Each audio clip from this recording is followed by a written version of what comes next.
C'est par la grande barrière entre la ville de Goma en RDC et celle de Gisenyi au Rwanda que les rebelles du M23 sont venus remettre devant les caméras 14 combattants des forces démocratiques pour la libération du Rwanda aux officiers de l'armée rwandaise. À leur tête, le général de brigade Ezekiel Gakwerere, que les rebelles affirment avoir capturé pendant les affrontements contre les FARDC dans la province du Nord Kivu. Je suis au Congo depuis le début de cette guerre. J'ai été capturé il y a quelques jours par la force du M23. Le haut gradé des FDLR a été présenté avec une dizaine de ses soldats, tous portant des tenues de l'armée congolaise. Celle-ci a réagi dans un communiqué pour dénoncer un matraquage médiatique mis en scène par l'AFC M23 dans le but de discréditer les FARDC. L'armée congolaise affirme notamment que le général de brigade Gakwerere travaille depuis longtemps au service du président rwandais Paul Kagame. Interrogé par la DW, la porte-parole du gouvernement rwandais approuve sans gêne l'opération des rebelles que le Rwanda est accusé de soutenir.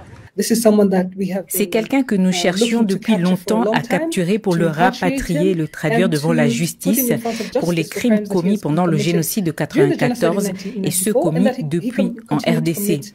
C'est une bonne chose, cela rend l'Est de la RDC plus sûr. Dans son communiqué, l'armée congolaise affirme aussi que les autorités rwandaises ont pris d'anciens FDLR détenus dans la prison centrale de Gitarama au Rwanda et les ont habillés en tenue militaire neuve des FARDC pour les faire passer pour des combattants capturés à Goma. C'est chaque parti qui essaie de monter les enchères. Et en montant les enchères, il y a bien entendu du faux qui peut être présenté, mais ce qui n'exclut pas absolument l'existence du vrai par rapport à ce phénomène. La présence active des FDLR dans des zones frontalières du Rwanda est une des raisons avancées par Kigali pour légitimer l'action du M23. Nous préférerions collaborer avec le gouvernement congolais, mais le gouvernement de la RDC est responsable de maintenir les FDLR depuis toutes ces années. S'ils étaient vraiment intéressés par la justice, par la sécurité et la paix dans la région, ils auraient neutralisé ce groupe il y a longtemps.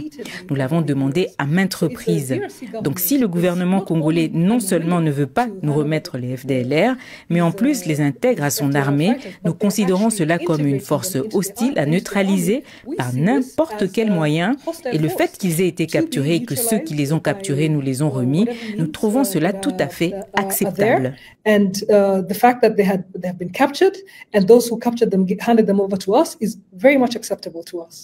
La présence des FDLR sur le sol congolais a toujours fait l'objet de crispations entre le Rwanda et la RDC. Le gouvernement congolais se défend toutefois d'apporter un appui politique au groupe armé.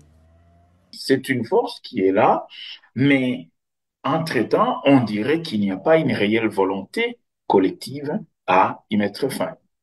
L'armée rwandaise a qualifié de geste héroïque la capture des prétendants combattants FDLR par le M23, tandis que l'armée congolaise accuse les forces rwandaises d'avoir exécuté sommairement des militaires malades et des blessés de guerre au camp Katindo de Goma.